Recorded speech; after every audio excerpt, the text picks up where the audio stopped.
దేవరం మీద అంచనాలు ఎలా ఉన్నాయన్న? దేవరం మీద అంచనాలు చూస్తున్నారు కదన్నా, పరిగెడుతుంది. మొన్న రీసెంట్గా వచ్చిన నేను చుట్టుమల్లె సాంగ్ చూసాం కదా, చాలా ఘోరం నిజంగా. అసలు సినిమా మీద ఎక్స్పెక్టేషన్ ఏ రేంజ్లో ఉంటే ఆ సాంగ్ చూస్తే అర్థమైపోద్ది.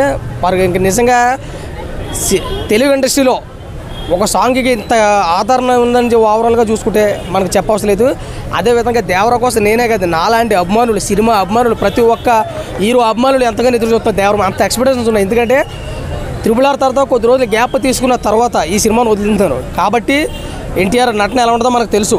ఈ సినిమా మీద హైర్ ఎక్స్పెక్టేషన్ కొరటాల శివ ఎంత కసుకున్నాడో కూడా తెలుసు. ఏదేమైనా దేవర దిగుతుంది, ఏ రికార్డు మిగలదు. బాహుబలి కానీ, RRR కానీ, కల్కి కానీ, ఇంకోటి కానీ ఏది నిలబడదు.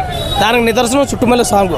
ఆ చుట్టుమల్లె సాంగ్ పర్ఫార్మెన్స్, మ్యూజిక్, యాటిట్యూడ్, ఆ మెలోడీ అద్భుతం. నేనైతే ఇంచుమించు ఒక 100 టైమ్స్ విన్నాను ఆ సాంగ్ రిలీజ్ కానీ ఇప్పుడు దాకా 100 టైమ్స్. అంత అద్భుతమైన లిరిక్స్ మనకి అనిరుద్ధ్ అందించాడు. ఎక్స్ట్రాడినరీ అన్న నిజంగా. ఒక నందమూరి అభిమానికి ఎంతకంటే ఏం కావాలి నాకు, ఒక ఎన్టీఆర్ అభిమాని నాకు ఎంతకంటే ఏం కావాలి. కాల్ ఎగరేషన్ చెప్పుకోవచ్చు, కాల్ ఎగరేషన్ గర్వంగా చెప్పుకోవచ్చు. నేను అంత అద్భుతమైన లిరిక్ ఇచ్చారు. మొన్న చూడండి ఫీర్ సాంగ్ ఎలా ఎంత రేంజ్లో ఉందో, ఇప్పుడు చూడండి ఈ సాంగ్ ఎలా ఉందో. రేపు రాబోతున్న సినిమా వేరే హై ఎక్స్పెక్టేషన్ మీద సినిమా మనకు రిలీజ్ కాబోతుంది నెక్స్ట్ మంత్ 27th. ప్రతి ఒక్కరు కూడా జాతరకి రెడీ సిద్ధంగా ఉండండి. సమస్య లేదు, ప్రతిదీ నేను చెప్తున్నాను కదా. RRR, కల్కి, బాహుబలి, ఇంకోటి ఎన్ని ఉన్నా కానీ ఈడ్చిపోతాయి, తుడుచుకుపోతాయి. అందరూ నిర్మోహం లేదు. ఒక ఎన్టీఆర్ అభిమానిగా నేను గర్వంగా చెప్పుకున్నాను. 2024 దేవరనామా ఇంకా సమస్య లేదు. గతంలో మనం చూసుకున్నాం కదా, నందమూరి వంశానికి ఒక సంవత్సరం వచ్చేసింది అన్నట్టుగా ఇది కూడా ఈ సంవత్సరం వచ్చేది. ఇంకా అందులో తిరగలేదు.